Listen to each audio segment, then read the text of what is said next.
So, let's start. The graphic is so blurry. Okay, let's. So, I will listen to the audiobook that I stopped on the 16th January. Wait until I play, or it doesn't matter to be honest. Today will be a lot of farming, so it will be a little bit supporting me to keep the motivation up.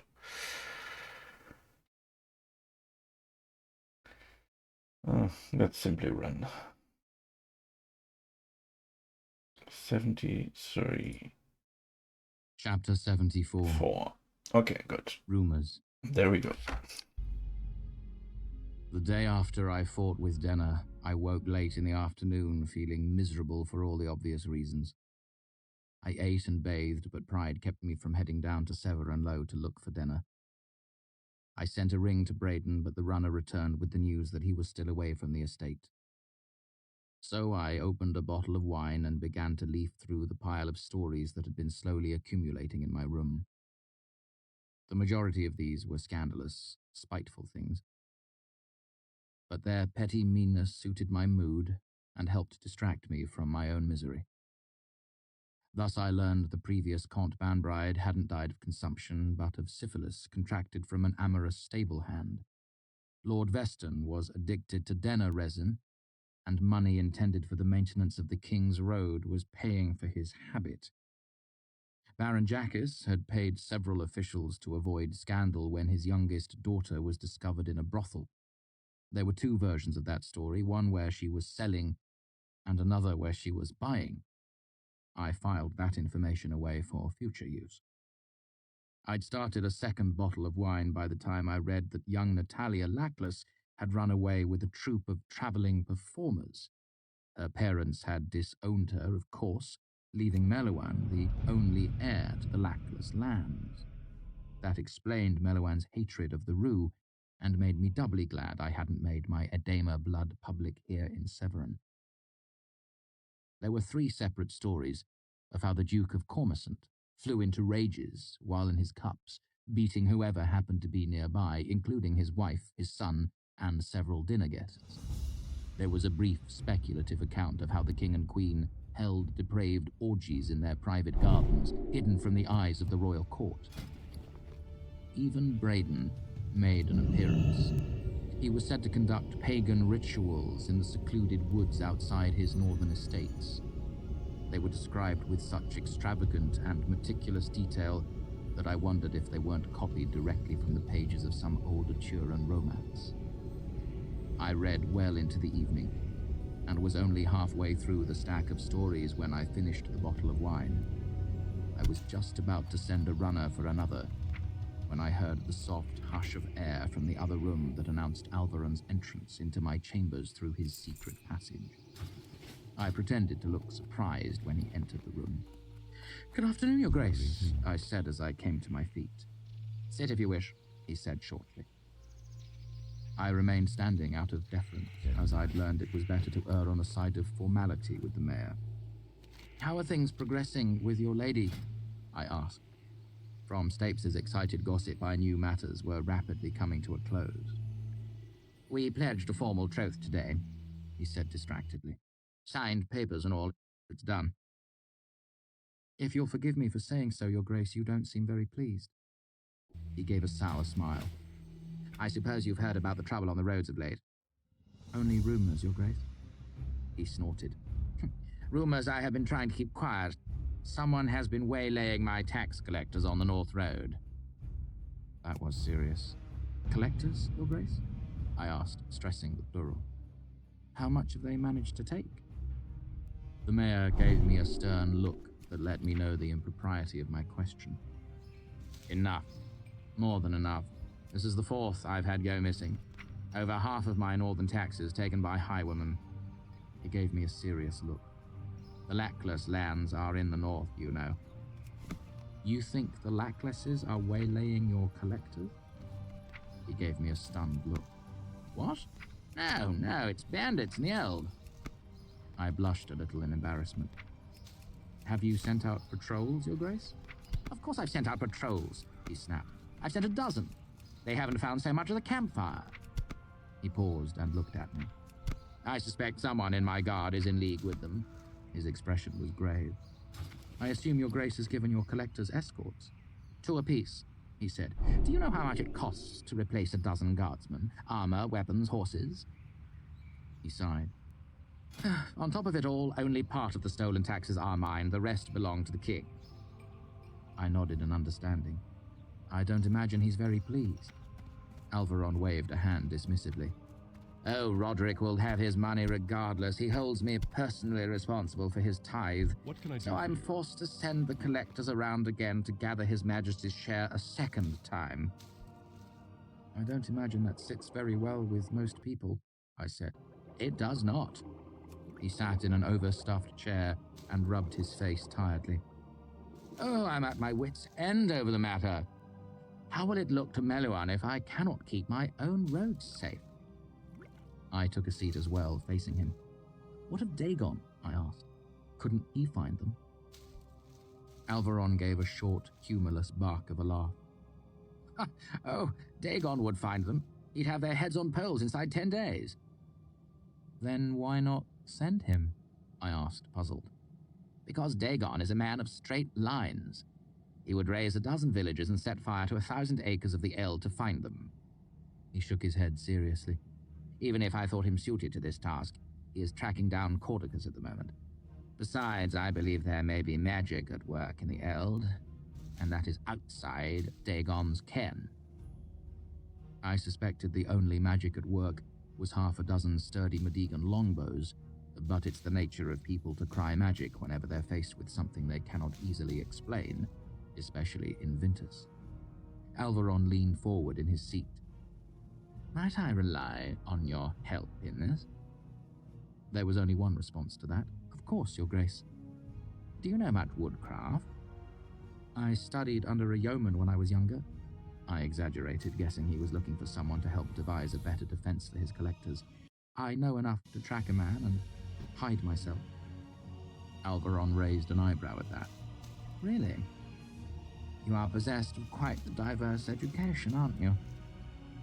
I've led an interesting life, Your Grace. The bottle of wine I drank made me bolder than usual, and I added, I've got an idea or two you might find helpful in dealing with your bandit problem. He leaned forward in his chair. Do tell. I could devise some arcane protection for your men. I made a flourish with the long fingers of my right hand, hoping it looked sufficiently mystical. I juggled numbers in my head and wondered how long it would take to create an arrow catch using only the equipment in Cordicus's tower. Alvaron nodded thoughtfully. That might suffice if I was only concerned for the safety of my collectors. But this is the King's Road, a major artery of trade. I need to be rid of the bandits themselves. In that case, I said, I would assemble a small group who know how to make their way quietly in a forest. They shouldn't have too much difficulty locating your bandits. When they do, it should be a simple matter to send your guard out to catch them. Easier yet, to set an ambush and kill them, wouldn't you say? Alvaron said slowly, as if looking to gauge my reaction. All that, I admitted.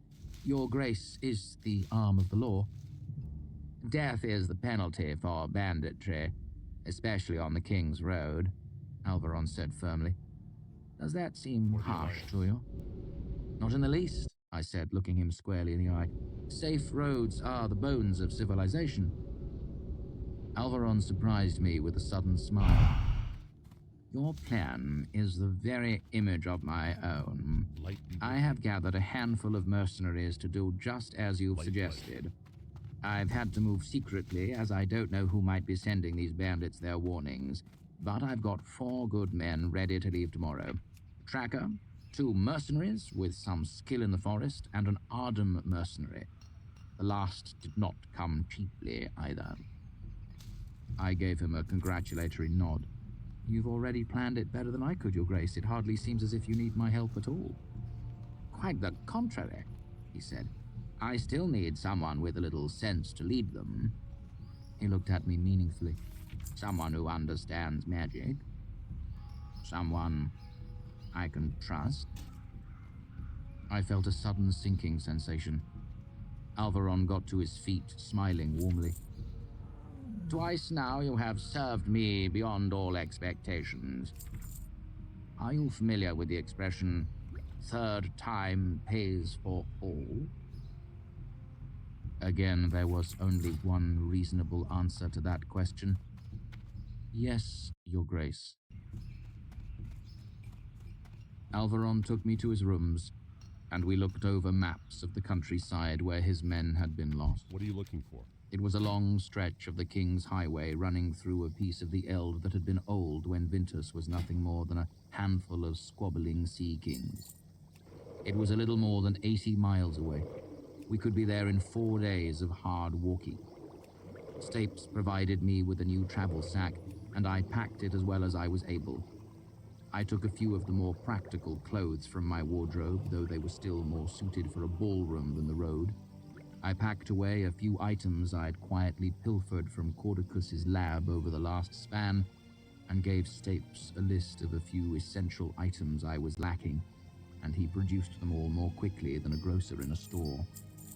Finally, at the hour when all but the most desperate and dishonest persons are abed, Alvaron gave me a purse containing 100 silver bits. This is a messy way of handling it, Alvaron said. Normally I would give you a writ charging citizens to provide you with assistance and aid. He sighed. But using something like that as you travel would be as good as blowing a trumpet announcing your arrival. I nodded. If they're clever enough to have a spy among your guard, it's safe to assume they have connections with the local populace as well, Your Grace. They might be the local populace, he said darkly. Stapes led me out of the estate through the same secret passage the mayor used to enter my rooms. Carrying a hooded thief's lamp, he took me through several twisting passages, then down a long, dark stairway that bored deep into the stone of the sheer. Thus I found myself standing alone in the chill cellar of an abandoned shop in Severn Low. It was in the section of the city that had been ravaged by fire some years ago, and the building's few remaining roof beams stretched like dark bones against the first pale light of dawn. I stepped from the burned shell of the building. Above, the mayor's estates perched on the edge of the sheer like some predatory bird. I spat, none too pleased with my situation, press-ganged into mercenary service. My eyes were gritty from my sleepless night and my long journey through the twisting stone passages and sheer. The wine I'd drunk wasn't improving anything either. For the last few hours I could feel myself growing less drunk and more hungover by slow degrees. I'd never been awake through the entire process before, and it was not pleasant. I'd managed to keep up appearances in front of Alvaron and Stapes, but the fact of the matter was that my gut was sour, and my thoughts were thick and sluggish. The cool pre-dawn air cleared my head a little, and within 100 steps I began thinking of things I'd forgotten to include on the list I'd given Stapes. The wine had done me no favors there. I had no tinderbox, no salt, no knife. My loot. I hadn't picked it up from the luthier after having its loose peg fixed. Who knew how long I might be hunting bandits for the mayor? How long would it sit unclaimed before the man decided it had been abandoned? I went 2 miles out of my way, but found the luthier's shop dark and lifeless. I hammered on the door to no avail. Then, after a moment's indecision, I broke in and stole it. Though it hardly seemed to be stealing, since the loot was mine to begin with, and I'd already paid for the repairs. Go with honor. I had to climb a wall, force a window, and trip 2 locks. It was fairly simple stuff, but given my sleepless, wine-sodden head, I am probably lucky I didn't fall off the roof and break my neck. But aside from a loose piece of slate that set my heart racing, things went smoothly, and I was back on my way in 20 minutes. The 4 mercenaries Alvaron had assembled were waiting in a tavern 2 miles north of Severin. We made brief introductions and left immediately, heading north on the King's Highway. My thoughts were so sluggish that I was miles north of Severin before I began to reconsider a few things. Only then did it occur to me that the mayor might have been less than completely honest in everything he had told me the night before. Was I truly the best person to lead a handful of trackers into an unfamiliar forest to kill a band of highwaymen? Did the mayor really think so much of me? No, of course not. It was flattering, but simply not true. The mayor had access to better resources than that. The truth was, he probably wanted his sweet-tongued assistant out of the way now that he had the Lady Lackless well in hand. I was foolish for not realizing it sooner. So he sent me on a fool's errand to get me out from underfoot. He expected me to spend a month chasing his wild goose in the deep forest of the Eld, then come back empty-handed. The purse made better sense, too. 100 bits would keep us provisioned for a month or so. Then when I ran out of money, I'd be forced to return to Severin, where the mayor would cluck his tongue in disappointment and use my failure as an excuse to ignore some of the favor I'd accumulated so far. On the other hand, if I got lucky and found the bandits, all the better. It was exactly the sort of plan I'd credit to the mayor. No matter what happened, he got something he wanted. It was irritating, but I could hardly go back to Severin and confront him. Now that I had committed myself, there was nothing to do but make the best of the situation. As I walked north, my head throbbing and my mouth gritty, I decided I would surprise the mayor again. I'd hunt down his bandits. Then third time would pay for all, and Mayor Alvaron would be well and truly in my debt. Chapter 75. The Players. Over the next few hours of walking, I did my best to get to know the men Alvaron had saddled me with. I speak figuratively, of course, as one of them was a woman, and we were all 5 of us afoot. Tempe caught my eye first, and held it the longest, as he was the first Ardem mercenary I'd ever met. Far from being the imposing, hard-eyed killer I'd expected, Tempe was rather nondescript, neither particularly tall nor heavily built. He was fair-skinned, with light hair and pale grey eyes. His expression was as blank as fresh paper, strangely blank, studiously blank. I knew Ardem mercenaries wore blood-red clothing as a sort of badge, but Tempe's outfit was different than I'd expected. His shirt was held tight against his body with a dozen soft leather straps.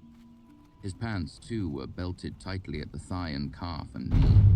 Everything was dyed the same bright and bloody red, and it fit him as snugly as a gentleman's glove. As the day grew warm, I saw him begin to sweat. After living in the cool, thin air of the Stormwalls, the weather must have seemed disproportionately hot to him. An hour before noon, he loosened the leather straps of his shirt and peeled it away, using it to wipe the sweat from his face and arms. He didn't seem even slightly self-conscious about walking the King's Highway naked to the waist. Tempe's skin was so pale it was almost the color of cream, and his body was lean and sleek as a coursing hound, his muscles shifting under the skin with an animal grace. I tried not to stare, but my eyes couldn't help but pick out the thin, pale scars that crossed his arms and chest and back. He never offered a word of complaint about the heat. Words of any sort seemed rare from him, and he responded to most questions with a nod or a shake of the head. He carried a travel sack like mine, and his sword, far from being intimidating, seemed rather short and unimpressive. Dedan was as different from Tempe as one man can be from another. He was tall, wide, and thick around the chest and neck. He carried a heavy sword, a long knife, and wore a mismatched set of oiled leather armor, hard enough to knock on, and often mended. If you have ever seen a caravan guard, then you have seen Dedan, or at least someone cut from the same bolt of cloth. He ate most, complained most, swore most, and had a stubborn streak thicker than a broad oak plank. But to be fair, he also had a friendly manner and an easy laugh. I was tempted to think of him as stupid due to his manners and his size, but Dedan had a quick wit when he bothered using it. Espe was a female mercenary, not as rare a creature as some folk think. In appearance and equipage, she was a near mirror of Dedan. The leather, the heavy sword, the slightly weather-worn and world-wise attitude. She had broad shoulders, strong hands, and a proud face, with a jaw like a cinder brick. Her hair was blonde and fine, but cut short in the fashion of a man's. But to see her as a female version of Dedan was a mistake. She was reserved, where Dedan was all bravado.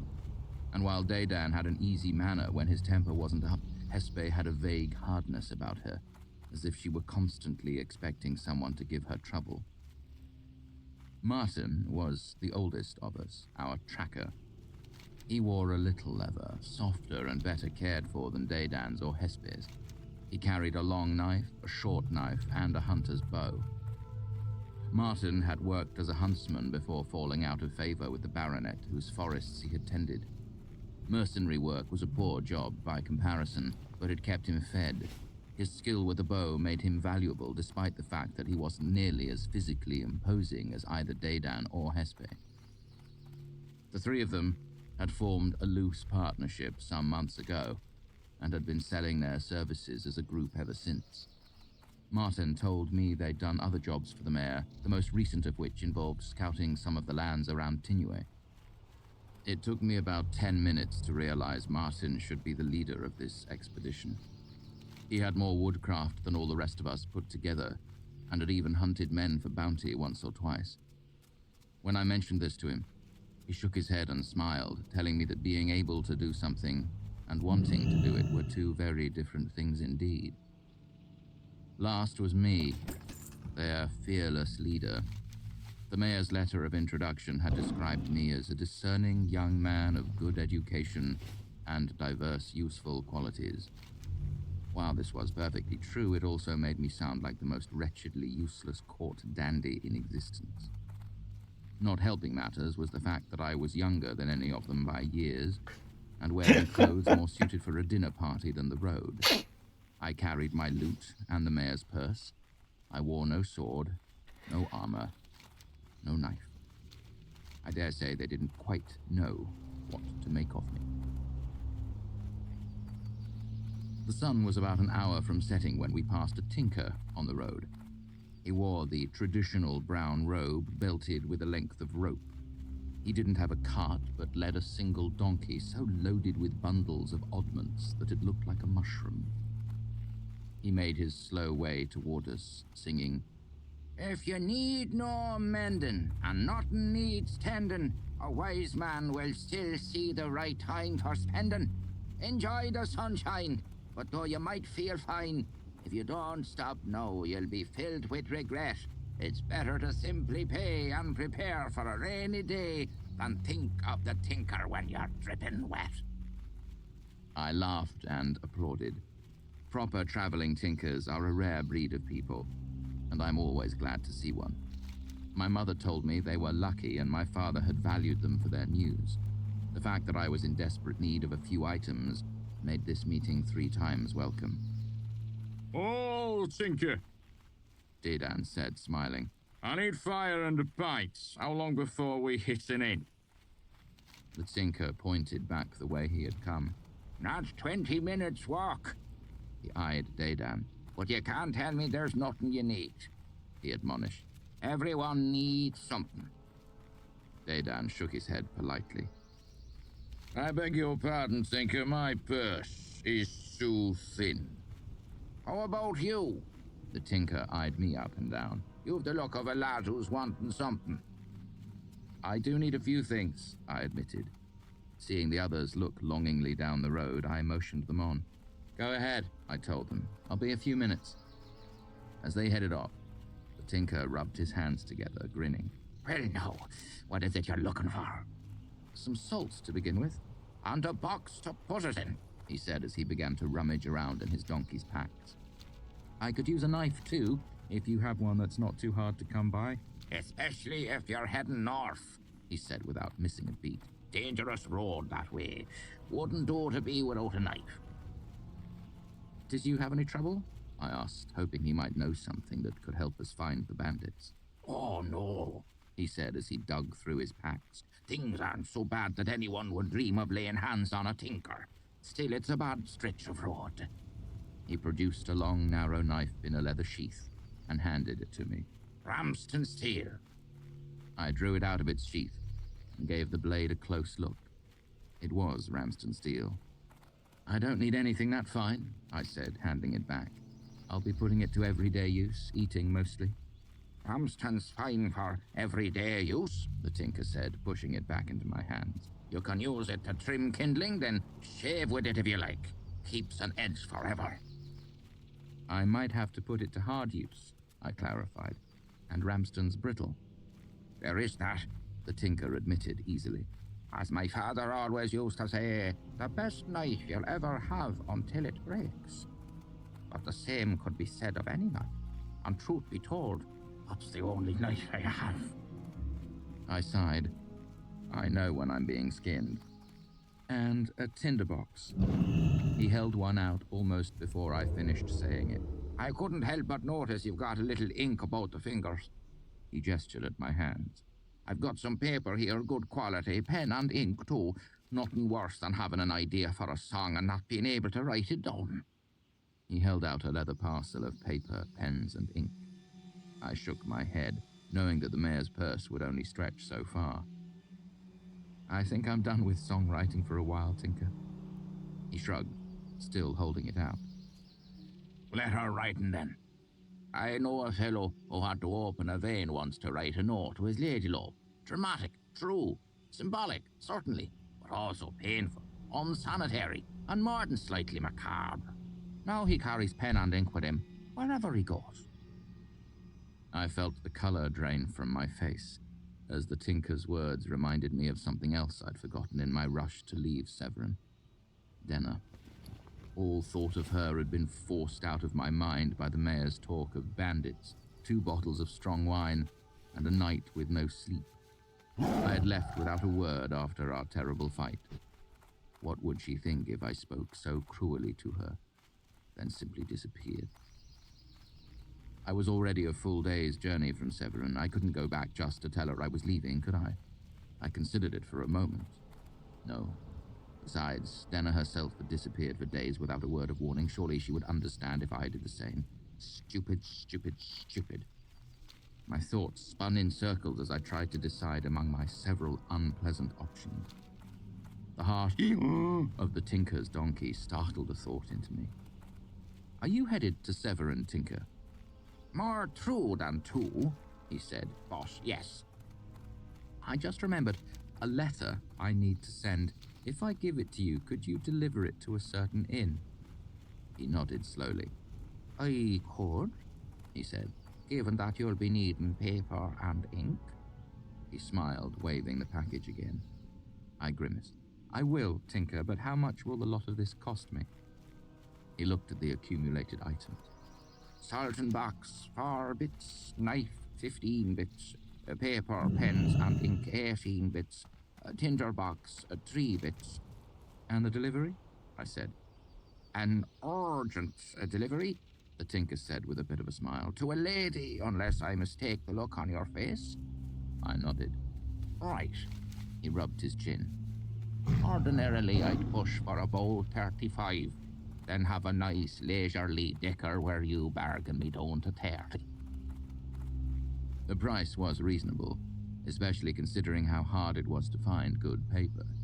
Still, it was a full third of the money the mayor had given me. We would need that money for food, lodging, and other supplies. But before I could say anything, the tinker continued. Now I can tell that's too much for your comfort, he said. And I hope you don't think me too forward in saying this, but that is a rather fine cloak you're wearing.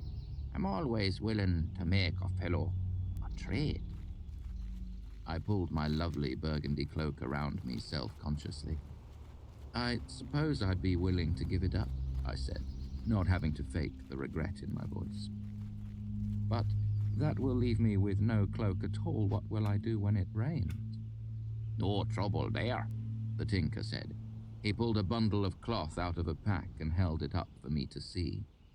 It had been black once upon a time, but long use and many washings had faded it to a dark greenish color. It's a little tatty, I said, reaching out to finger a fraying seam. It's just broken in, that's all, he said easily, spreading it across my shoulders. Good fit, good color for you, brings out your eyes. Besides, you don't want to be looking too well off, what with those bandits on the road. I sighed. What will you give me in trade? I asked, handing my beautiful cloak over to him. That cloak's not a month old, mind you, and it's never even seen a drop of rain. The tinker ran his hands over my beautiful cloak. It's got all sorts of little pockets, he said admiringly. That's just lovely. I fingered the thinning cloth of the tinker's cloak. If you'll throw in needle and thread, I'll trade you my cloak for the lot of it, I said with sudden inspiration. Plus, I'll give you an iron penny, a copper penny, and a silver penny. I grinned. It was a pittance. But that's what tinkers in stories ask for when they trade some fabulous piece of magic to an unsuspecting widow's son when he's off to make his fortune in the world. The tinker threw his head back and laughed. I was about to suggest that very thing, he said. Then he tossed my cloak over his arm and shook my hand firmly.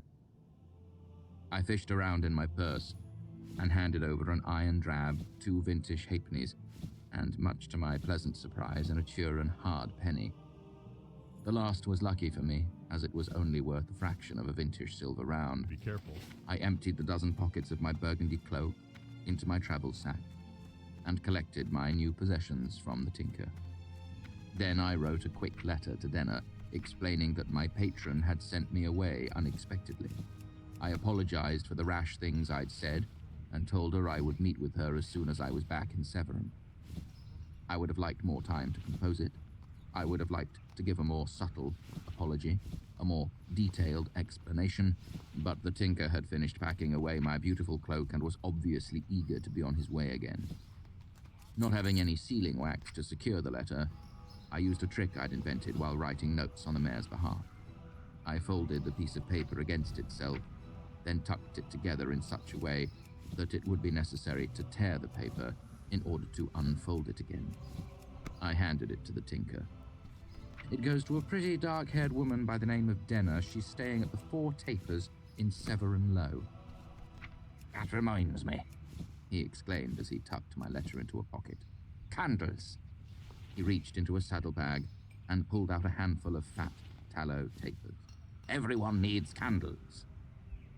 Funny thing was, I could use some, though not for the reasons he thought. I've also got some robin wax for your boots, he continued, rooting through his bundles. We get fierce rain this time of year. I held up my hands, laughing.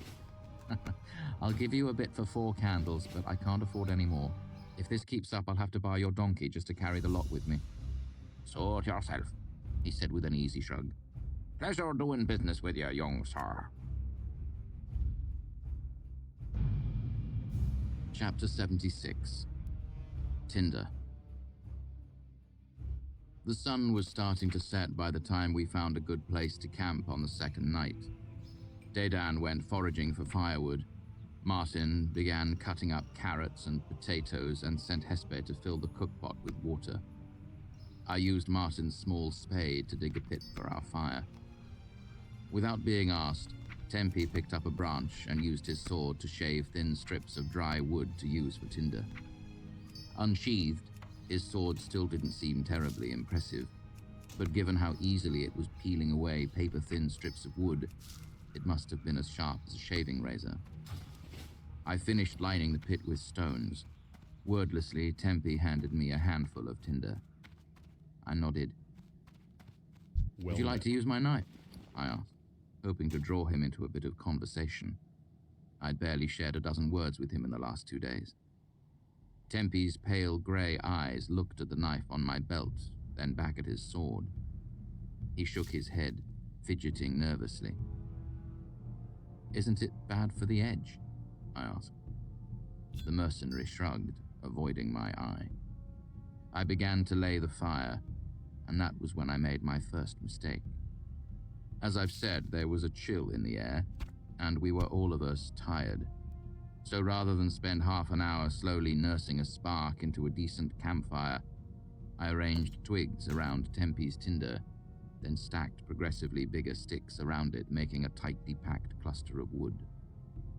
Dedan returned with another armload of firewood just as I was finishing. "Lovely," he groused, quiet enough so he could pretend he was just talking to himself, but loud enough so everyone could hear. "And you're in charge. Wonderful." "What's stuck in your teeth now?" Martin asked tiredly. Boy's making a little wooden fort, not a fire." Dedan sighed dramatically, then assumed a tone he probably thought was fatherly but came across as profoundly condescending. "Here, I'll help you out. A spark will never catch on that. Do you have flint and steel? I'll show you how to use them." No one enjoys being talked down to, but I have a particular aversion to it. Dedan had been making it clear for 2 days that he thought I was an idiot. I gave a tired sigh. My oldest, most world-weary sigh. That was how I needed to play it. He thought of me as young and useless. I needed to drive home the point that I was nothing of the sort. "Dedan," I asked, "what do you know about me?" He gave me a blank look. "You know one thing about me," I said calmly. "You know the mayor put me in charge." I looked him in the eye. "Is the mayor an idiot?" Dedan made a dismissive gesture. "Of course not. I was just saying." I stood up and regretted it, as it just brought into sharp contrast how much taller he was. "Would the mayor have put me in charge if I were an idiot?" He gave an insincere smile, trying to pass off 2 days' worth of derogatory muttering as some sort of misunderstanding. "Now, don't get all twisted up over." I held up my hand. "This isn't your fault. You just don't know anything about me. But let's not waste time on it tonight. We're all tired. For now, rest assured that I'm not some rich tit's son out for a laugh." I pinched a thin piece of Tempe's tinder between my fingers and concentrated. I pulled more heat than I needed and felt my arm go chilly all the way to the shoulder. And rest assured, I know how to start a fire. The shaved pieces of wood caught fire, flaring up hot and sudden, catching the rest of the tinder and making flames leap up almost instantly. I'd meant it to be a dramatic gesture so Dedan would stop thinking of me as some useless boy, but the time I spent at the university had made me jaded. Starting a fire like this was as simple as putting on your boots for a member of the Arcanum. Dedan, on the other hand, had never met an Arcanist and probably hadn't ever been within 500 miles of the university. Everything he knew about magic was from campfire stories. So when the fire flared up, he went pale as a sheet and took several sudden steps back. He looked for all the world as if I'd suddenly called up a roaring sheet of fire, like to ball in the grate. Then I saw Martin and Hespe wearing the same expression, native vintage superstition written clearly on their faces. Their eyes went to the flickering fire, then back to me. I was one of those. I meddled with dark powers, I summoned demons, I ate the entire little cheese, including the rind. Looking at their stunned faces, I realized nothing I said would set them at ease. Not right now. So instead I sighed and began to set up my sleeping roll for the night. While there wasn't much cheerful conversation around the fire that night, there wasn't any muttering from Dedan either. I'd like respect, but failing that, a little healthy fear can go a long way to making things run smoothly. 2 days with no further dramatics on my part helped everyone relax. Dedan was still all bluff and bravado, but he had quit calling me boy and was only complaining about half as much, so I considered it a victory. Flushed with this lukewarm success, I decided to make an active attempt to draw Tempe into a conversation. If I was going to be in charge of this little group, I needed to know more about him. Most importantly, I needed to know if he could speak more than 5 words in a row. So I approached the Ardem mercenary when we stopped for our midday meal. He was sitting slightly apart from the rest of us. He wasn't standoffish. It's just that the rest of us would sit and talk while we ate. Tempe, on the other hand, simply ate. But today I made a point of sitting down next to him with my lunch, a chunk of hard sausage and some cold potatoes. "Hello, Tempe." He looked up and nodded. For a second, I caught a glimpse of his pale grey eyes. Then he looked away, shifting restlessly. He ran his hand through his hair, and for a second he reminded me of Simon. They both had the same slender build and sandy hair. Simon wasn't this quiet, though. Sometimes I could barely get a word in edgewise with Sim. I'd tried to talk to Tempe before, of course. Ordinary small talk, the weather, sore feet after a long day's walk, the food. These had all come to nothing. At best, a word or two. More often a nod or a shrug, but most common was a blank look followed by fidgeting and the stubborn refusal to do so much as look me in the eye. So today I had a conversational gambit. "I have heard stories about the Lethani," I said. "I would like to know more. Would you tell me about it?" Tempe's pale eyes touched mine briefly, his expression still blank. Then he looked away again. He tugged one of the red leather straps that held his shirt close to his body and fidgeted with his sleeve.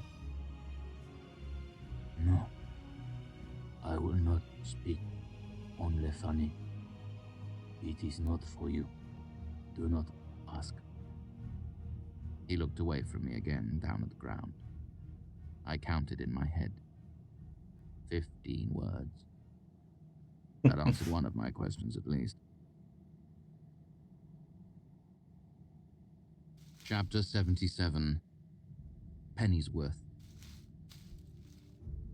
Twilight was settling in as we rounded a curve in the road. I heard clapping and stomping mingled with music, shouting and roars of laughter. After 10 hours of walking, the sound lifted my spirits to an almost cheerful level. Go with honor, friend. Located at the last major crossroad south of the Eld, the Pennyworth Inn was enormous. Built of rough-hewn timber, it had 2 full stories and a scattering of gables that hinted at a smaller 3rd floor above that. Through the windows I caught glimpses of men and women dancing, while an unseen fiddler soared out a mad and breathless tune. Dedan took a deep breath.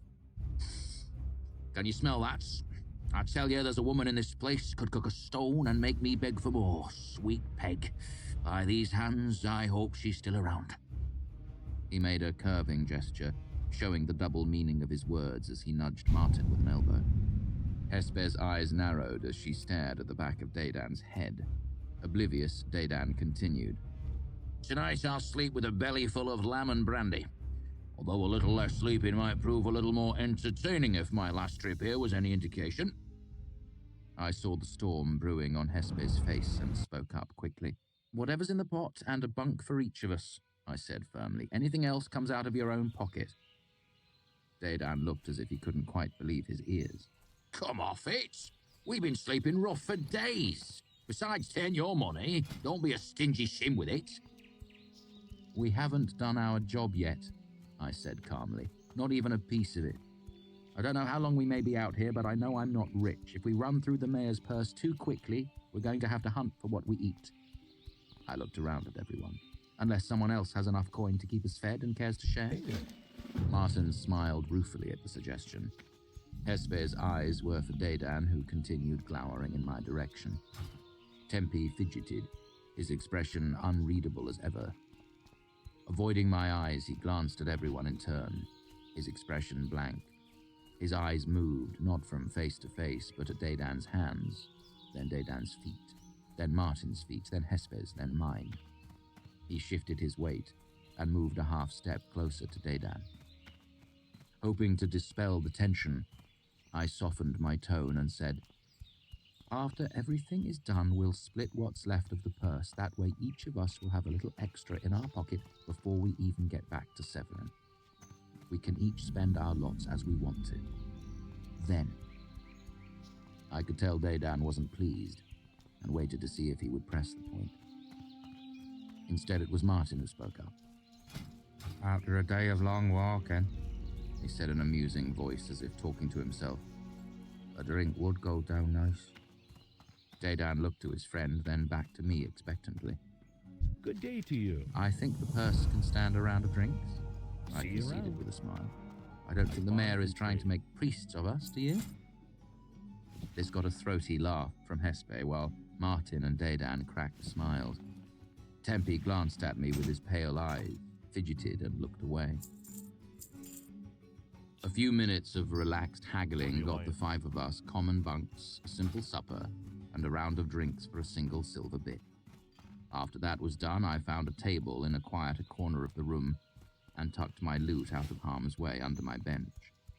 Then I sat down, bone-weary, and wondering what I could do to get Dedan to stop acting like such a little swaggercock. Such was the distracted turning of my thoughts when my dinner thumped onto the table in front of me.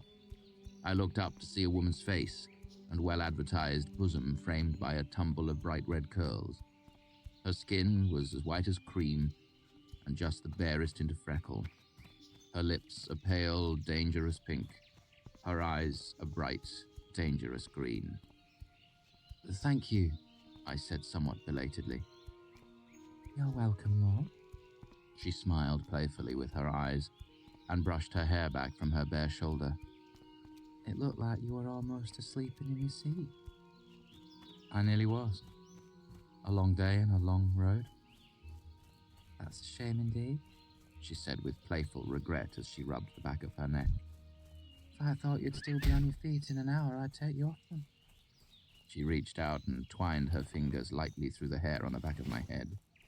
The two of us would be enough to start a fire. I froze like a startled deer. I cannot say why, except perhaps that I was tired from several days on the road.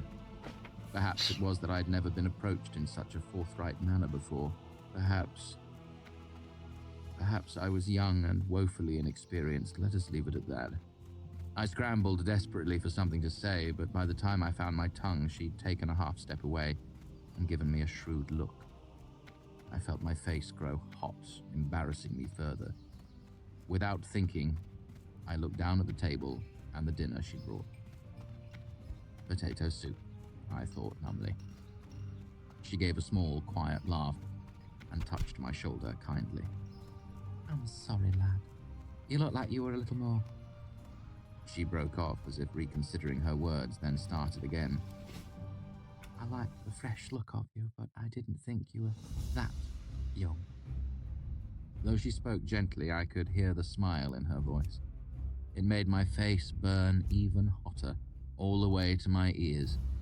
Finally, seeming to realize that anything else said would just embarrass me further, she took her hand off my shoulder.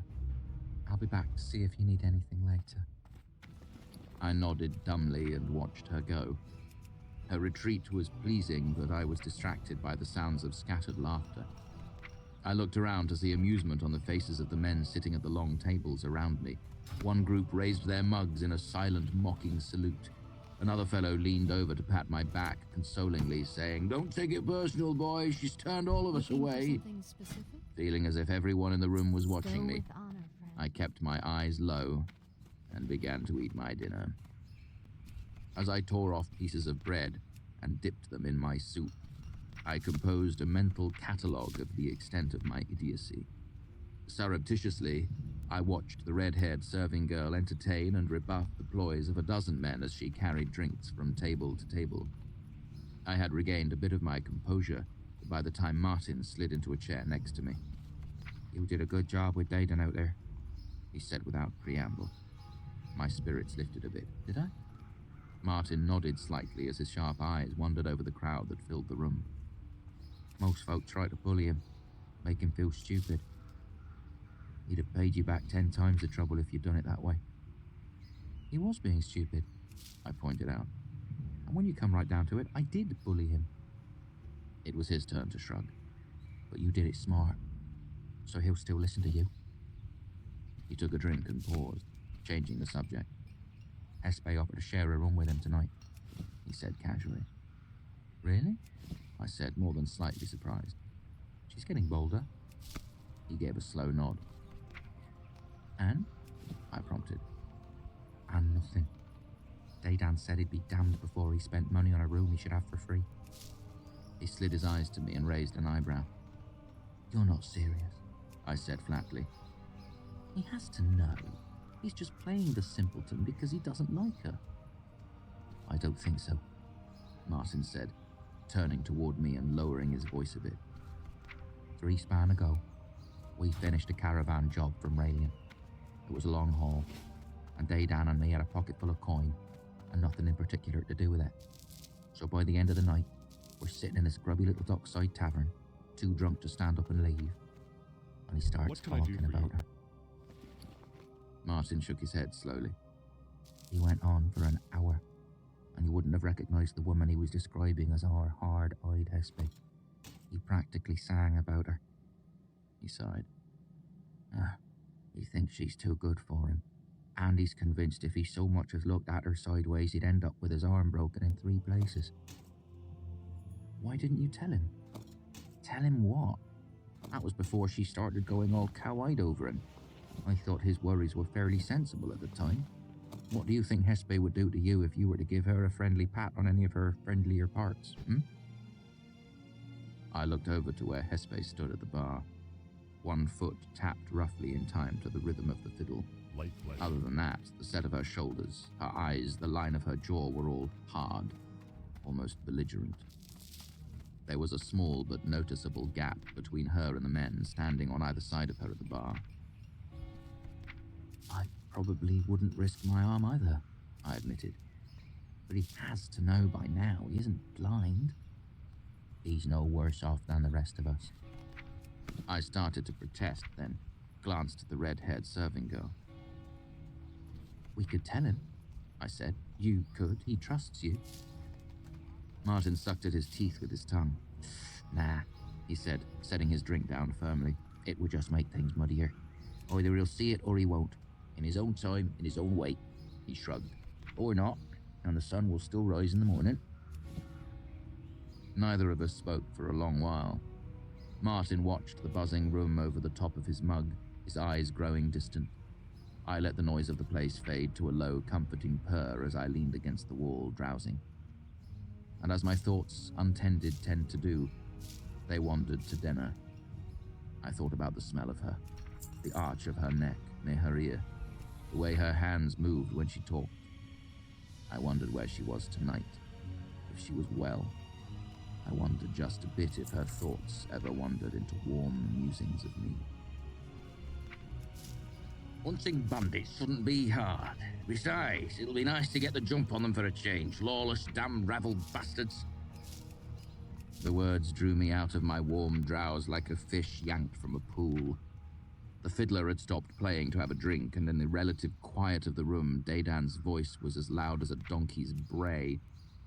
I opened my eyes and saw Martin was looking around in mild alarm too, no doubt roused by the same words that had caught my ear. It only took me a second to spot Daydan. He was sitting 2 tables away, having a drunken conversation with a grey-haired farmer. Martin was already getting to his feet. Not wanting to draw attention to the situation, I hissed, "Get him!" and forced myself back into my seat.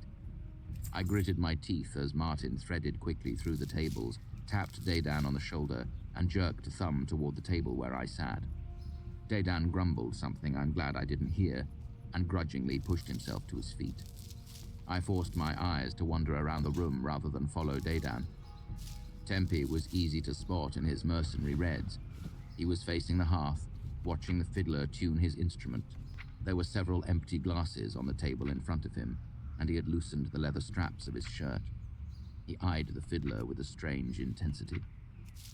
As I watched, a serving girl brought him another drink. He looked her over, his pale eyes moving pointedly up and down her body. She said something, and he kissed the back of her hand as smoothly as a courtier. She blushed and pushed at his shoulder playfully. One of his hands moved smoothly to the curve of her waist and rested there. She didn't seem to mind. Dedan stepped close to my table, eclipsing my view of Tempe just as the fiddler lifted his bow and began to saw out a jig. A dozen people came to their feet, eager to dance. What? Dedan demanded as he came to stand in front of my table. Have you called me over here to tell me it's getting late? That I've got a busy day tomorrow and I should tuck my little self into bed? He leaned forward onto the table, putting his eyes more on a level with mine. I caught a sour smell on his breath. Dreg, a cheap, repulsive liquor you can start fires with. I laughed dismissively. How I'm not your mum. Actually, I'd been about to say that very thing and scrambled mentally for something else to distract him with. My eye lighted on the redhead that had served me my dinner earlier that evening, and I leaned forward in my seat. I was wondering if you could tell me something, I said in my best conspiratorial tone. His scowl gave way to curiosity, and I lowered my voice a little more.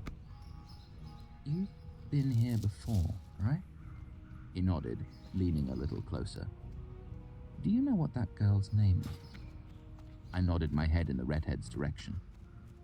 Dedan took an over-careful look over his shoulder that surely would have drawn her attention if she hadn't been facing away from us. The blonde one, the Ardem's pawing at. Be careful. Dedan asked. Redhead.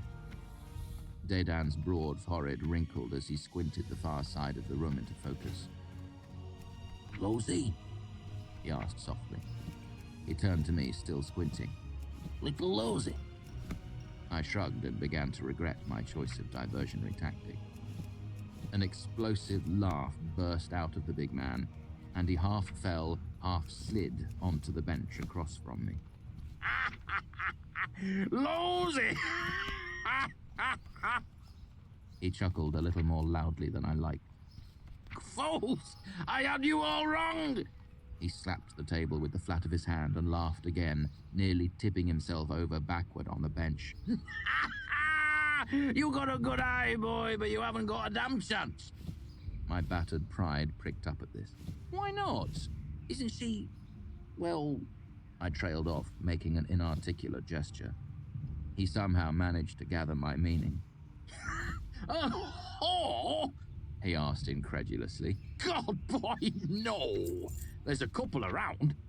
He made a sweeping gesture over his head, then lowered his voice to a more private level. Not really whores, mind you, just girls who don't mind a little extra at night. He paused, blinked. Money, extra money, and extra other things. He chortled. I just thought, I began weakly. Aye, any man who ever had eyes and balls thought that. He leaned a little closer. She's a lusty little one. She'll trip a man who catches her eye, but she can't be talked or bought into bed. If she could, she'd be as rich as the king of Vint. He looked in her direction. How much is a roll with that worth? Ooh, I'd give... He squinted in her direction, his lips moving as if going through some silent, complex arithmetic. Charge complete. After a moment, he shrugged. More than I've got. He looked back to me, shrugged again. Still, it's no good wishing. Save yourself the trouble. If you want, I know a lady here who's no shame to look at. Might be willing to brighten up your evening. He started to look around the room. No. I put my hand on his arm to stop him. I was just curious, that's all. I sounded insincere, and I knew it. Thanks for filling me in. Nothing to it. He carefully got to his feet. Oh, I said, as if a thought had just occurred to me. Could you do me a favor? He nodded, and I gestured him closer. I'm worried Hespe might end up talking about our job for the mayor. If the bandits hear we're hunting them, things will get 10 times harder. A guilty look flashed across his face. I'm pretty sure she wouldn't mention it, but you know how women like to talk. I understand, he said quickly as he stood up. I'll talk to her. Better to be careful. The hawk-faced fiddler finished his jig, and everyone clapped and stomped and pounded empty mugs on their tables. I sighed and rubbed my face into my hands. When I looked up, I saw Martin at the table next to mine. He touched his fingers to his forehead, and nodded a small salute. I gave a slight, seated bow. It's always nice to have an appreciative audience. Chapter 78. Another road, another forest. I took a certain dark pleasure in seeing a rather hungover Dedan on the road before the sun was fully in the sky the next morning.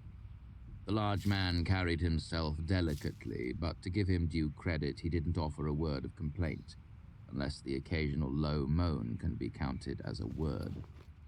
Now that I was watching more closely, I spotted the marks of infatuation on Dedan. The way he said Hespe's name, the coarse jokes he made when talking to her. Every few minutes he would find an excuse to glance in her direction, always under some pretext to stretch an idle glance at the road, a gesture to the trees around us. Despite this, Dedan remained oblivious to the sporadic courtship Hespe was paying him in return. At times it was amusing to watch, like a well-orchestrated Medigan tragedy. At times, I wanted to strangle them both. Tempe traveled wordlessly among us, like a mute, well-behaved puppy. He watched everything, the trees, the road, the clouds. If it weren't for the unquestionably intelligent look in his eyes, I'd have thought him a simpleton by this point.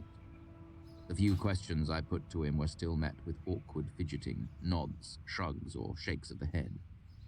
All the while, my curiosity nagged at me. I knew the Lethani was just a piece of storybook nonsense, but part of me couldn't help but wonder. Was he really saving his words? Could he really use his quiet like armor? Move as fast as a snake? The truth was, after catching glimpses of what Elk Sadal and Faire could do by calling on the names of fire and stone, the thought of someone storing up words to burn as fuel didn't seem nearly as foolish as it used to. The five of us got to know each other in dribs and drabs, growing familiar with each other's quirks. Dedan carefully groomed the ground where he lay his bedroll, not just removing twigs and stones, but stomping flat every tuft of grass or lump of dirt. Hespe whistled tunelessly when she thought no one was listening, and picked her teeth methodically after every meal. Martin wouldn't eat meat that had the barest bit of pink to it, or drink water that hadn't been boiled or mixed with wine. He told the rest of us at least twice a day that we were fools for not doing the same. But in terms of odd behavior, Tempe was the prize winner of the lot. He wouldn't look me in the eye, didn't smile, didn't frown, didn't speak. Since we left the Pennyworth, he had made only one comment of his own free will. Rain would make this road another road, this forest another forest.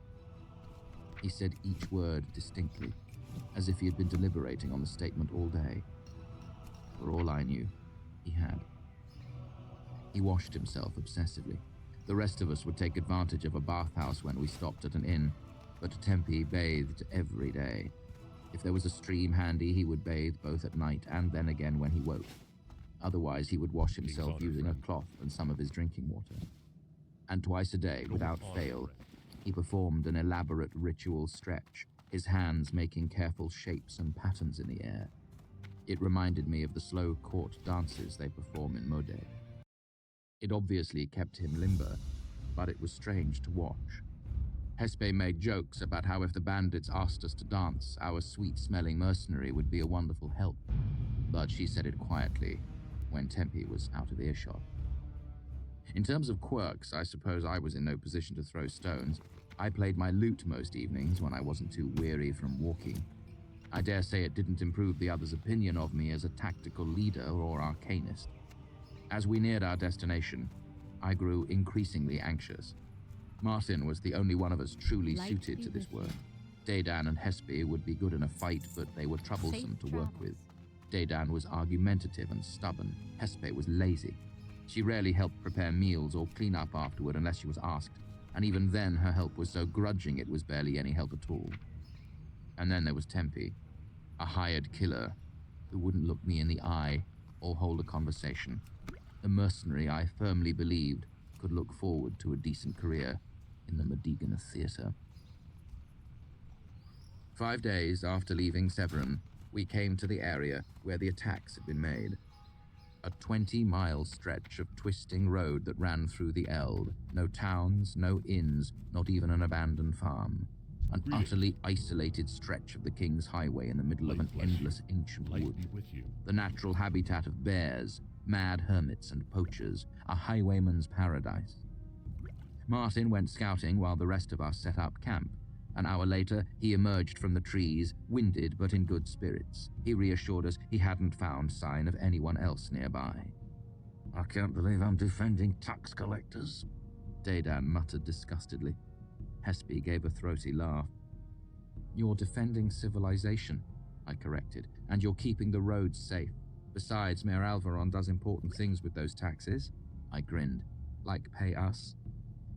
That's what I'm fighting for, Martin said. After dinner, I outlined the only strategy I'd been able to come up with in 5 long days of thinking. I drew a curving line on the ground with a stick. Okay, here's the road, about 20 miles of it. Myselfe. The soft voice was Tempe's. Excuse me? I asked. This was the first thing I'd heard him say in a day and a half. Myselfe. His accent was so thick around the unfamiliar word that it took me a second to understand he was saying miles. Miles, I said distinctly. I pointed in the direction of the road and held up one finger. From here to the road is 1 mile. Today we walked 15 miles. He nodded once. I turned back to my drawing. It's safe to assume the bandits are within 10 miles of the road. I drew a box around my crude sketch of the road. That gives us 400 square miles of forest to search. There was a moment of silence as everyone absorbed that piece of information.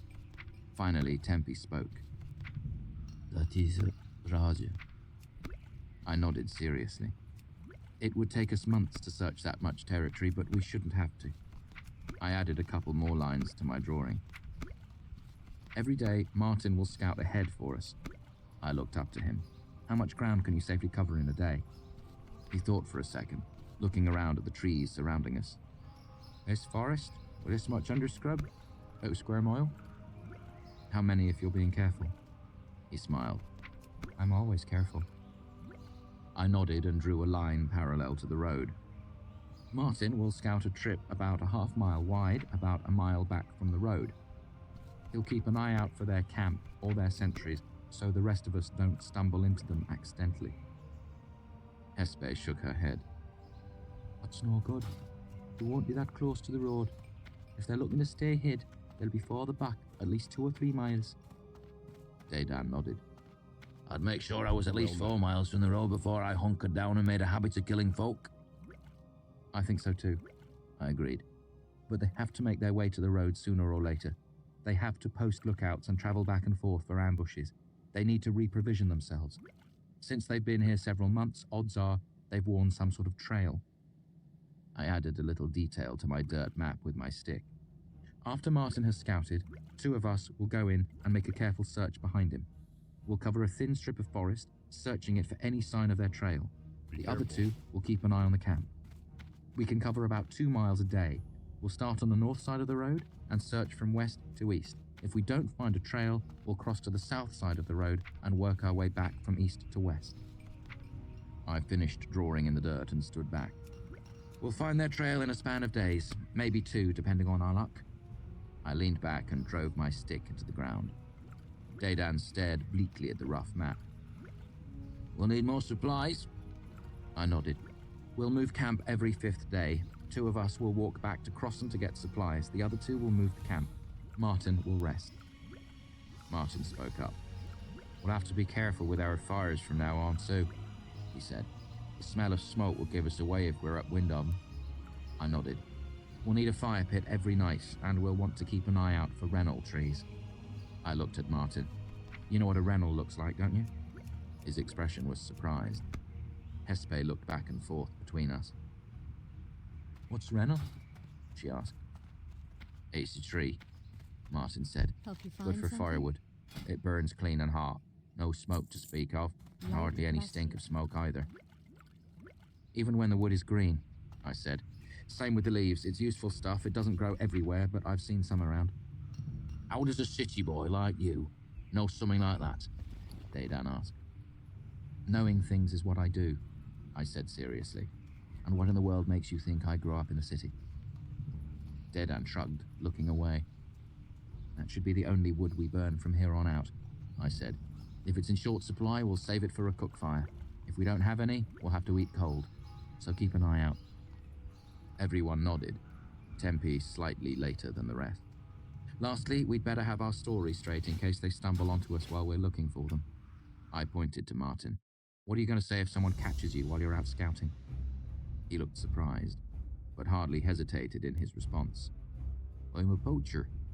He pointed to his unstrung bow leaning against a tree. It won't be far from the truth. And you're from? There was a flicker of hesitation.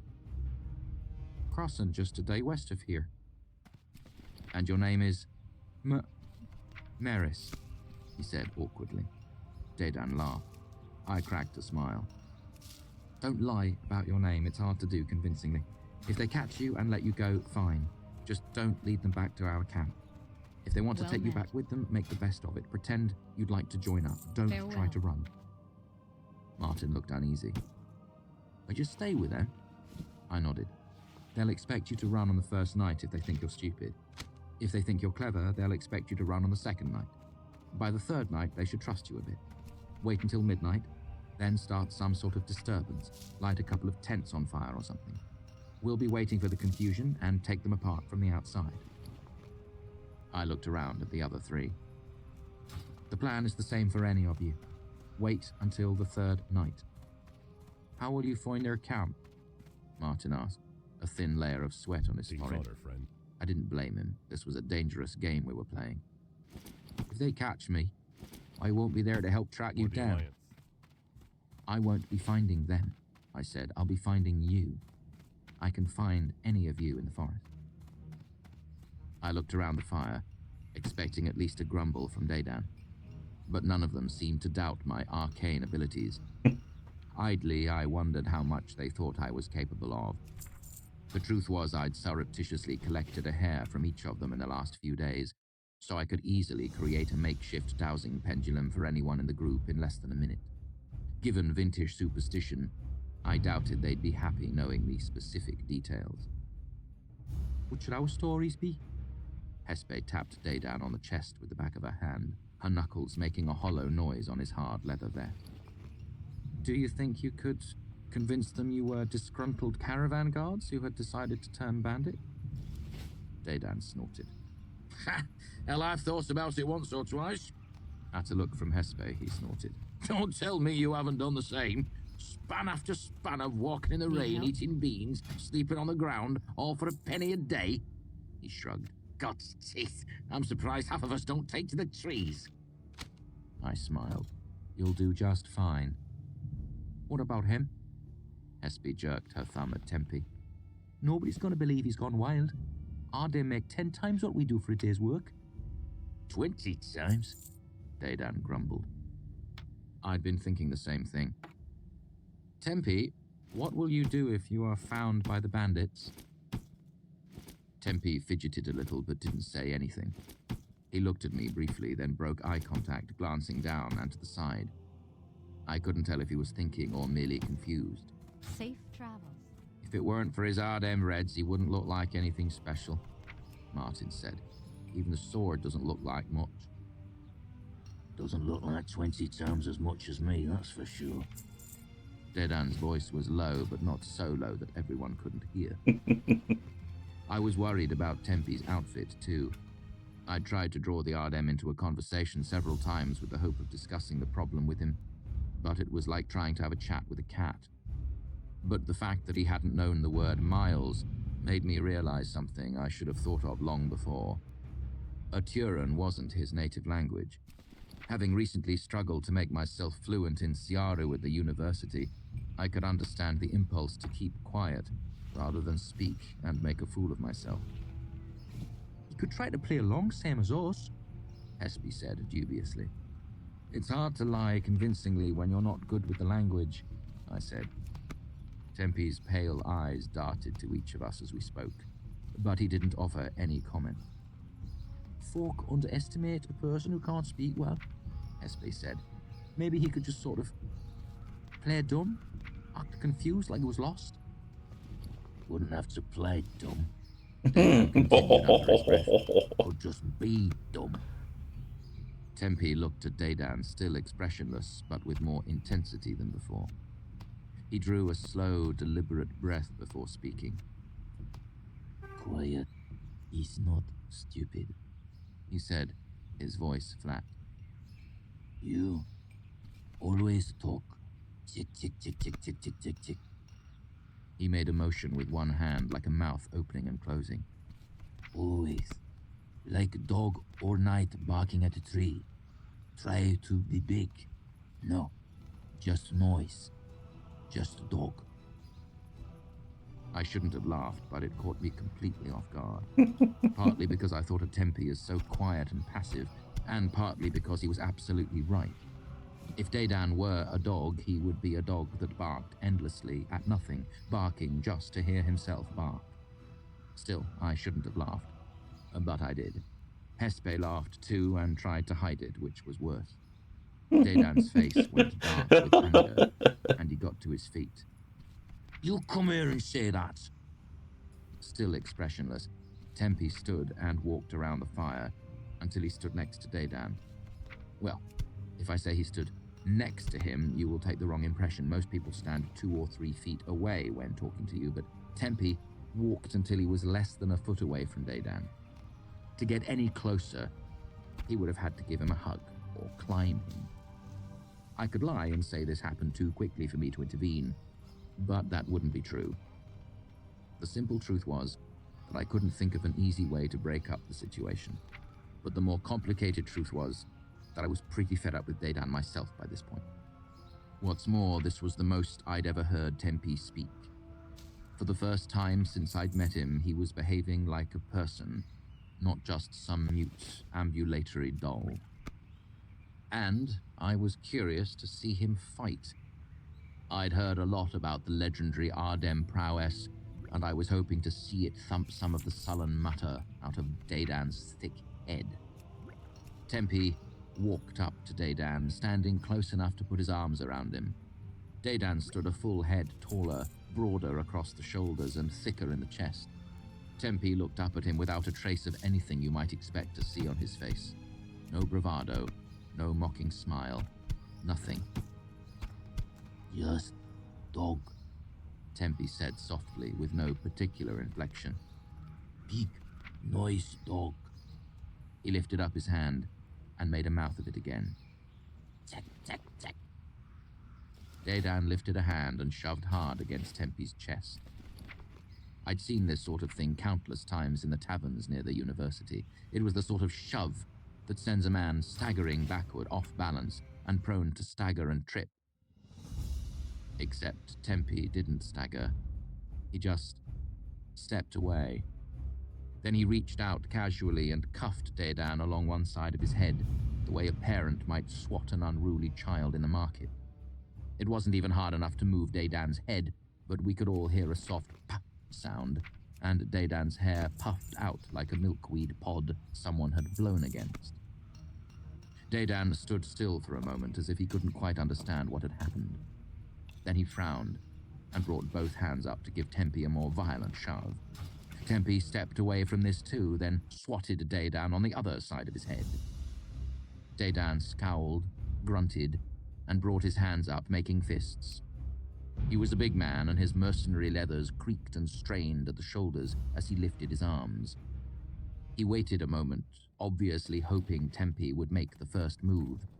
Then he stomped forward, drew his arm back, and threw a punch as hard and heavy as a farmhand swinging an axe. Tempe saw it coming and stepped away a third time, but halfway through his clumsy swing, everything about Daydan changed. He raised himself up on the balls of his feet, and his ponderous haymaker punch evaporated. Suddenly, he no longer looked like a lumbering bull, and instead, he darted forward and snapped out 3 quick punches as fast as a bird's wing flapping. Tempe sidestepped one, slapped the other aside, but the third caught him high on the shoulder, spinning him partway around and knocking him backward. He took 2 quick steps out of Dedan's reach, regained his balance, and shook himself slightly. Then he laughed, high and delighted. The sound softened the expression on Dedan's face, and he grinned in return, though he didn't lower his hands or move off the balls of his feet. Despite this, Tempe stepped up, avoided another jab, and struck Dedan in the face with the flat of his hand. Not across the cheek as if they were squabbling lovers on stage. Tempe's hand came down from above and struck Dedan across the front of his face, from his forehead down to his chin. Ah! Dedan shouted. Black gum! He staggered away, clutching at his nose. What's wrong with you? Did you just slap me? He peered out at Tempe from behind his hand. You fight like a woman! For a moment, Tempe looked as if he might object. Then he gave the first smile I had ever seen from him, and gave a small nod and shrug instead. Yes, I fight like a woman. Dedan hesitated, then laughed, and clapped Tempe roughly on the shoulder. I half expected Tempe to dart away from his touch, but instead the Ardem returned the gesture, even to the point of gripping Dedan's shoulder and jostling him around playfully. The display struck me as odd coming from someone who had been so reserved over the last several days, but I decided not to look a gift horse in the mouth. Anything other than fidgety silence from the Ardem was a blessing. Even better, I now had a measure of Tempe's fighting ability. Whether or not Dedan wanted to admit it, Tempe obviously had the better of him. I guess the Ardem reputation was more than just empty air. Martin watched Tempe return to his seat. "Those clothes are still a problem," the woodsman said, as if nothing much had happened. He eyed Tempe's blood-red shirt and pants. "Might as well run around waving a flag as wear that in the trees." "I'll talk with them about it," I told the others. If Tempe was self-conscious about his Turin, I guessed our conversation would go more smoothly without an audience. "And I'll work out what he'll do if he runs into them. You 3 can go and settle in, and I'll get dinner started." The 3 of them scattered off, looking to claim the prime places for their bedrolls. Tempe watched them go, then turned back to look at me. He glanced down at the ground and took a small, shuffling step away. "Tempe?" He cocked his head and looked at me. "We need to talk about your clothing." It happened again as soon as I started to talk. His attention slowly slid away from me, his eyes drifting down and to the side as if he couldn't be bothered to actually listen, as if he were a sulky child. I don't need to tell you how infuriating it is to try and have a conversation with a person who won't look you in the eye. Still, I didn't have the luxury of taking offense or putting off this talk. I'd already delayed this conversation too long. "Tempe!" I fought the urge to snap my fingers in order to draw his attention back to me. "Your clothes are red," I said, trying to keep it as simple as possible. "Easy to see. Dangerous." He gave no response for a long moment. Then his pale eyes darted up to mine, and he nodded a simple bob of the head. I began to have a horrible suspicion that he might not actually understand what it was we were doing out here in the Eld. "Tempe, you know what we are doing out here in the forest?" Tempe's eyes moved to my rough sketch in the dirt, then back up at me. He shrugged and made a vague gesture with both hands. What is many, but not all? At first I thought he was asking some strange philosophical question, but then I realized he was asking for a word. I held up my hand and grabbed 2 of my fingers. "Some?" I grabbed 3 fingers. "Most?" Tempe watched my hands intently, nodding. Most. He said, fidgeting. I know most. Talk is fast. "We are looking for men." His eyes slid away as soon as I started to speak, and I fought the urge to sigh. "We are trying to find men." Nod. Yes. "Hunt. Men." He stressed the word. "Hunt. Visanta. At least he knew why we were here. "Red?" I reached out and touched the red leather strap that held the fabric of his shirt tight to his body. It was surprisingly soft. For hunting? Do you have other clothes, not red? Tempe looked down at his outfit, fidgeting. Then he nodded and went over to his pack and drew out a shirt of plain grey homespun. He held it up for me. For hunting, but not fighting. I wasn't sure what his distinction meant, but I was willing to let it go for now. What will you do if the Santa find you in the forest? I asked. Talk or fight? He seemed to think about it for a moment. Not good at talk, he admitted. Visanta? Fight. I nodded. 1 bandit fight, 2 talk. He shrugged. Can fight too. Fight and win? He gave another nonchalant shrug and pointed to where Dedan was carefully picking twigs out of the sod. Like him. 3 or 4. He held out his hand, palm up as if offering me something. If 3 bandit, I fight. If 4, I try best talk. I wait until 3 night. Then he made an odd, elaborate gesture with both hands. Fire. Intense. I relaxed, glad he had followed our earlier discussion. Yes. Good. Thank you.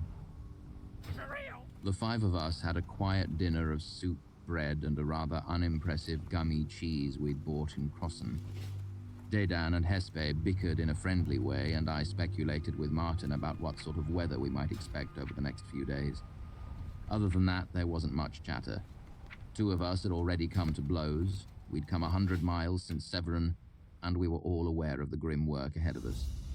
Hold on, Martin said. What if they catch you? He looked up at me. We all have a plan if the bandits find us. We head back with them and you'll track us down on the 3rd day. I nodded. And don't forget the distraction. Martin looked anxious. But what if they catch you? I don't have any magic. I can't guarantee I'll be able to track them down by that 3rd night. Probably, sure, but tracking isn't a certain thing. I'm just a harmless musician, I reassured him. I got in some trouble with the Baronet Banbride's niece and thought it would be best if I legged it into the forest for a while. I grinned.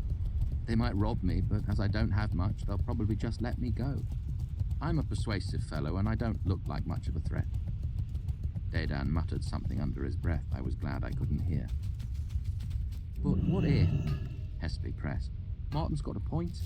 What if they take you back with them? That was something I hadn't figured out yet. But rather than end the evening on a sour note, I smiled my most confident smile. If they take me back to their camp, I should be able to kill them off myself without much trouble. I shrugged with exaggerated nonchalance. I'll meet you back at camp after the job is done. I thumped the ground beside me, grinning. I had intended it as a joke, sure Martin at least would chuckle at my flippant response. But I'd underestimated how deep Vintic superstition tends to run, and my comment was met with an uncomfortable silence. There was little conversation after that. We drew lots for the watch, doused the fire, and one by one we drifted off to sleep. Chapter 79. Signs. After breakfast, Martin began teaching Tempe and me how to search for the bandits' trail. Anyone can spot a piece of torn shirt hanging from a branch or a footprint gouged into the dirt, but those things never happen in real life. They make for convenient plot devices in plays, but really, when have you ever torn your clothing so seriously that you've left a piece of it behind? Never. The people we were hunting were clever, so we couldn't count on them making any obvious mistakes. That meant Martin was the only one among us who had any idea what we were really looking for. Any broken twig, he said. They'll mostly be where things are thick and tangled, waist high or ankle high. He gestured as if kicking through thick scrub and pushing things aside with his hands. Seeing the actual break is hard, so look at the leaves instead. He gestured to a nearby bush. What do you see there? Tempe pointed at a lower branch. He wore his plain grey homespun today, and without his mercenary reds, he looked even less imposing. I looked where Tempe was pointing, and saw the branch had been snapped, but not badly enough to break off. So someone has been through here? I asked. Martin shrugged his bow higher up on his shoulder. I did this last night. He looked at us. See how even the leaves that aren't hanging strange are starting to wilt? I nodded. That means someone has been by this way within a day or so. If it's been 2 or 3 days, the leaves will brown out and die. You see, both close to each other? He looked at me. It means you have someone moving through the area more than once, days apart. He nodded. Since I'm scouting and keeping an eye out for bandits, you'll be the ones with your noses to the ground. When you find something like this, call me. Call? Tempe cupped his hands around his mouth and turned his head in different directions. He made a wide gesture to the surrounding trees and put his hand to his ear, pretending to listen. Martin frowned. You're right. You can't just go shouting for me. He rubbed the back of his neck in frustration. Damn, we didn't think this all the way through. I smiled at him. I thought it through, I said, and brought out a rough wooden whistle I'd carved last night. It only had 2 notes, but that was all we needed. I put it to my mouth and blew. Ta-ta-dee, ta-ta-dee. Martin grinned. That's a Will's widow, isn't it? The pitch is dead on. I nodded. That's what I do. He cleared his throat. Unfortunately, Will's widow is also called a night jar. He grimaced apologetically. Night jar, mind you. That'll catch the ear of any experienced woodsman like a fishhook if you go blowing it every time you want me to come take a look at something. I looked down at the whistle. Black hands, I swore. I should have thought of that. It's a good idea, he said. We just need one for a daytime bird, maybe a gold piper. He whistled 2 notes. That should be simple enough. I'll carve a different one tonight, I said, then reached down for a twig. I snapped it and handed half to Martin. This will do if I need to signal you today. He looked at the stick oddly. How exactly will this help? When we need your opinion on something we found, I'll do this. I concentrated, muttered a binding, and moved my half of the stick. Martin jumped 2 feet up and 5 feet back, dropping the stick. To his credit, he didn't shout. What in 10 hells was that? He hissed, wringing his hand. His reaction had startled me, and my own heart was racing. Martin, I'm sorry, it's just a little sympathy. I saw a wrinkle in between his eyebrows and changed my tack. Just a small magic. It's like a bit of magic string I used to tie 2 things together. I imagined Elk Sadal swallowing his tongue at this description but pressed ahead. I can tie these things together, so when I tug on mine, I moved to stand over where his half of the twig lay on the ground. I raised my half, and the half on the ground lifted into the air. My display had the desired effect. Moving together, the 2 twigs looked like the crudest, saddest string puppet in the world, nothing to be frightened of. It's just like invisible string, except it won't get tangled or caught on anything. How hard will it pull at me? He asked warily. I don't want it yanking me out of a tree when I'm scouting. It's just me on the other end of the string, I said. I'll just jiggle it a bit, like the float on a fishing line. Martin stopped wringing his hand and relaxed a little.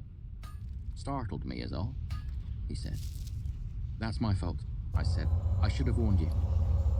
I picked up the stick, handling it with a deliberate casualness, as if it were nothing more than an ordinary stick. Of course, it was nothing more than an ordinary stick, but Martin needed to be reassured as to that point. It's like Teckham said, nothing in the world is harder than convincing someone of an unfamiliar truth. Martin showed us how to see when leaves or needles had been disturbed, how to spot when stones had been walked across, how to tell if moss or lichen had been damaged by someone's passing. The old huntsman was a surprisingly good teacher. He didn't belabor his points, didn't talk down to us, and didn't mind questions. Even Tempe's trouble with the language didn't frustrate him. Even so, it took hours, a full half day. Then, when I thought we were finally finished, Martin turned us around and started leading us back toward the camp. "We've already been that way," I said. "If we're going to practice, let's practice in the right direction." Martin ignored me and kept walking. Tell me what you see. 20 paces later, Tempe pointed. Moss, he said. My foot, I walk. Realization dawned, and I began to see all the marks Tempe and I had made. For the next 3 hours, Martin walked us step by humiliating step back through the trees, showing us everything we had done to betray our presence there. A scuff against the lichen on a tree trunk, a piece of freshly broken rock, the discoloration of overturned pine needles. Worst of all were a half-dozen bright green leaves that lay shredded on the ground in a tidy semicircle. Martin raised an eyebrow and I blushed. I had plucked them from a nearby bush, idly shredding them while listening to Martin. Think twice, and step carefully, Martin said, and keep an eye on each other. He looked back and forth between Tempe and me. We're playing a dangerous game here. Then Martin showed us how to cover our tracks. It quickly became clear that a poorly concealed sign was often more obvious than one simply left alone. So over the next 2 hours, we learned how to hide our mistakes and spot mistakes that others had tried to hide. Only then, as afternoon was turning to evening, did Tempe and I begin searching this swath of forest bigger than most baronies. We walked close together, zigzagging back and forth, looking for any sign of the bandits' trail. I thought about the long day stretching out ahead of us. I'd thought searching the archives had been tedious, but looking for a broken twig in this much forest made hunting for the gram seem like going to the baker for a bun. In the archives, I had the chance to make accidental discoveries. In the archives, I'd had my friends, conversation, jokes, affection. Looking sideways at Tempe, I realized I could count the words he had said today. 24, and the number of times he had met my eye. 3. How long would this take? 10 days? 20? Merciful Telu, could I spend a month out here without going mad? With thoughts like this, when I saw some bark chipped off a tree and a tuft of grass bent the wrong way, I was flooded with relief. Not wanting to get my hopes up, I motioned to Tempe. "Do you see anything here?" He nodded, fidgeting with the collar of his shirt, then pointed to the grass I'd spotted. And then he pointed to a scuffed bit of exposed root I hadn't noticed. Almost light-headed with excitement, I pulled out the oak twig and signaled Martin. I twitched it very gently, not wanting to send him into another panic. It was only 2 minutes before Martin came out of the trees, but in that time, I had already formed 3 plans as to how to track and kill the bandits, composed 5 apologetic soliloquies to Denner, and decided that when I got back to Severin, I would donate money to the Tailin Church as thanks for this tangible miracle. I expected Martin to be irritated that we called him back so soon, but his expression was purely matter-of-fact as he came to stand next to us. I pointed out the grass, the bark, and the root. "Tempe spotted the last," I said, giving credit where credit is due. "Good," he said seriously. "Good job. There's also a bent branch over there." He gestured a few paces off to the right. I turned to face the direction the trail seemed to indicate. "Odds are they're going to be north of here," I said. "Farther from the road. Do you think it would be better to scout things out a bit now or wait until tomorrow when we're fresh?" Martin squinted at me. But Lord boy, these aren't real trail signs. So obvious, all so close together." He gave me a long look. "I left them. I needed to make sure you weren't going to glaze over after a few minutes of looking." My elation fell from someplace in my chest and landed around my feet, shattering like a glass jar tipped from a high shelf. My expression must have been pitiful as Martin gave me an apologetic smile. "I'm sorry, I should have told you.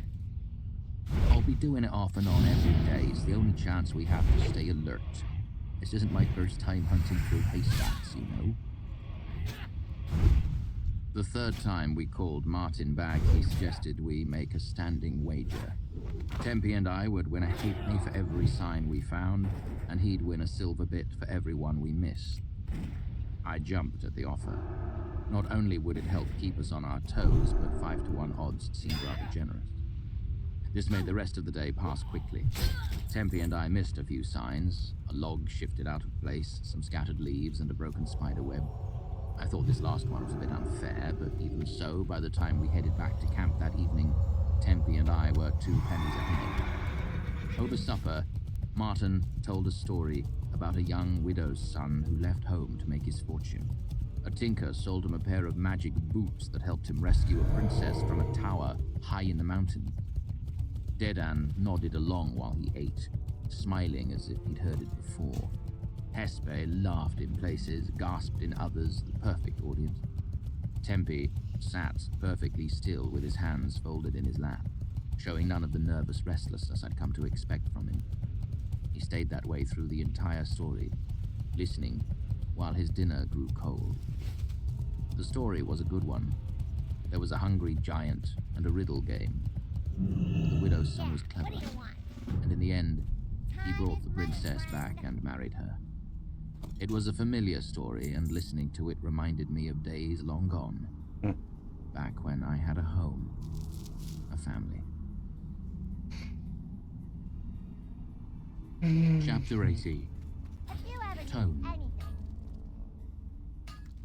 The next day, Martin left with Hespe and Dedan while Tempe and I remained behind to keep an eye on the camp.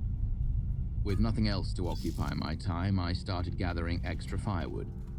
Then I searched for useful herbs in the undergrowth and brought water from the nearby spring. Then I busied myself by unpacking, sorting, and rearranging everything in my travel sack. Tempe disassembled his sword, meticulously cleaning and oiling all the pieces. He didn't look bored, but then again he never looked like anything. By midday I was nearly mad with boredom. I would have read, but I hadn't brought a book. I would have sewn pockets into my threadbare cloak, but I didn't have any spare cloth. I would have played my lute, but a trooper's lute is designed to carry music through a noisy tap room. Out here, the sound of it could carry for miles. I would have chatted with Tempe, but trying to have a conversation with him was like playing catch with a well. Still, it seemed to be my only option. I walked over to where Tempe sat. He'd finished cleaning his sword and was making small adjustments to the leather grip. Tempe lay aside his sword and came to his feet. He stood uncomfortably close to me with barely more than 8 inches of space between us. Then he hesitated and frowned. It wasn't much of a frown, barely a thinning of the lips, and a slight line between his eyebrows. But on Tempe's blank sheet of a face, it stood out like a word written in red ink. He backed away from me by 2 good paces, then eyed the ground between us, and stepped forward slightly. Understanding dawned on me. Tempe, how close do Ardem stand? Tempe looked at me blankly for a second, then burst out laughing. A shy smile flickered onto his face, making him look very young. It left his mouth quickly, but lingered around his eyes. Smart. Yes. Different in Adem. For you, close. He stepped uncomfortably close, then backed away. For me? I asked. Is it different for different people? He nodded. Yes. How close for Dedan? He fidgeted. Complicated. I felt a familiar curiosity flicker up inside me. Tempe, I asked, would you teach me these things? Teach me your language? Yes, he said, and though his face betrayed none of it, I could hear a great weight of relief in his voice. Yes, please, yes. By the end of the afternoon, I had learned a wild, useless scattering of Ademic words. The grammar was still a mystery, but that is how it always begins. Luckily, languages are like musical instruments. The more you know, the easier it is to pick up new ones. Ademic was my fourth. Our major problem was that Tempe's Aturan was not very good, which gave us little common ground, so we drew in the dirt, pointed, and waved our hands quite a bit. Several times, when mere gestures were not enough, we ended up performing something close to pantomime or Little Mama's plays in order to get our meaning across. It was more entertaining than I had expected. There was one stumbling block the first day. I had learned a dozen words and thought of another that would be useful. I made a fist and pretended to throw a punch at Tempe. Freat! He said. Freat, I repeated. He shook his head. No, Freat! Freat, I said carefully. No, He said firmly. Freat! Is. He bared his teeth and worked his jaw as if he were biting something. Freat! He punched his fist into his palm. Freat! I said. No! I was amazed at the weight of condescension in his voice. Freat!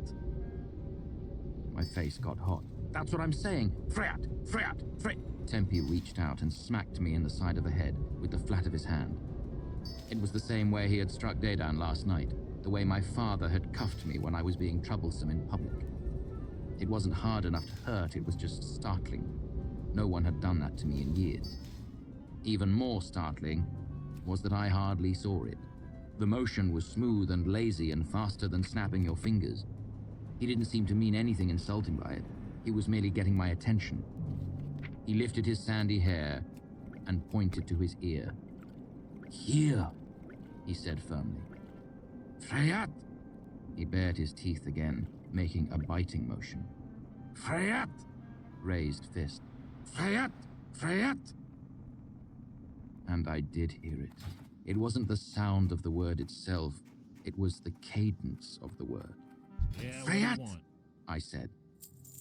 He favored me with a small, rare smile. Yes. Oh, good. Then I had to go back and relearn all the words, making note of their rhythm. Hey, how you doing? I hadn't really heard it before, just mimicked it. Slowly, I discovered each word could have several different meanings depending on cadence of the sound that composed them. I learned the all-important phrases. What does that mean? And Keep it real. explain that more slowly, in addition to a couple of dozen words. Fight, look, sword, hand, dance. The dumb show I had to perform to get him to understand the last of these left both of us laughing. It was fascinating. The different cadences of each word meant the language itself had a sort of music to it. I couldn't help but wonder. Tempe, I asked, what are your songs like? He looked at me blankly for a moment. I thought he might not understand the abstract question. Could you sing me an Ardem song? What is song? He asked. In the last hour, Tempe had learned twice as many words as I had. I cleared my throat and sang.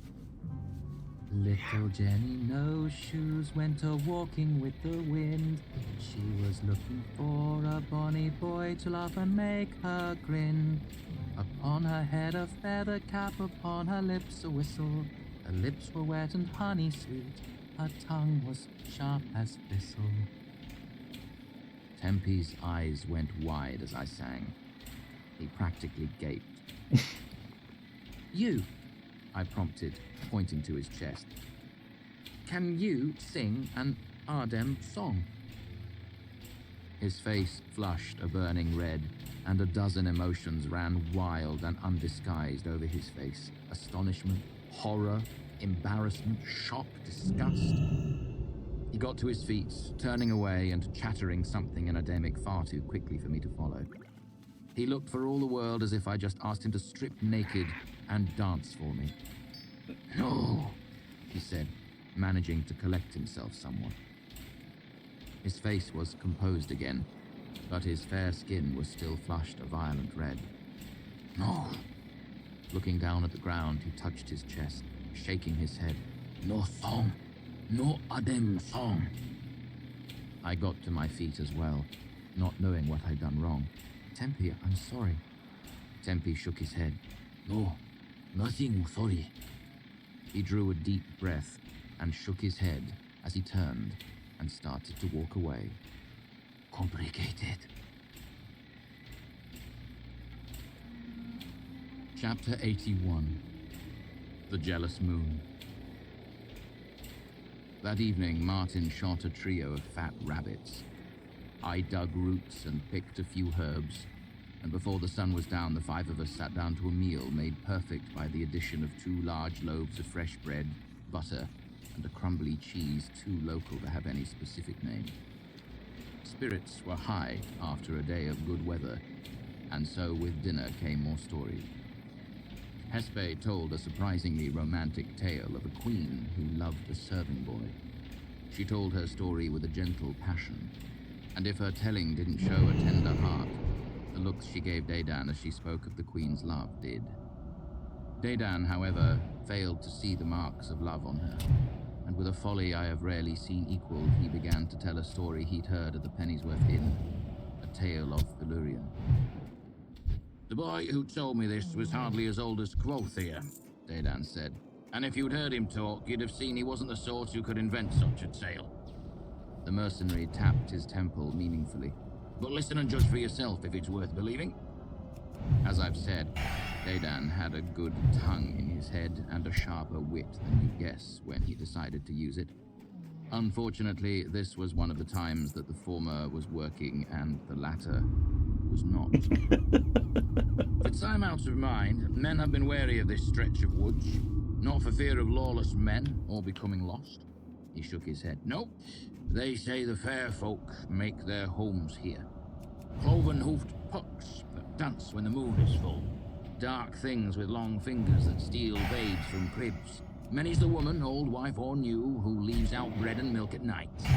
Many's the man who makes well sure he builds his house with all his doors in a row. Some might call these folk superstitious, but they know the truth. The safest thing is to avoid the Fae, but barring that, you want to keep in their good graces. This is the story of Valyrian, Lady of Twilight, Lady of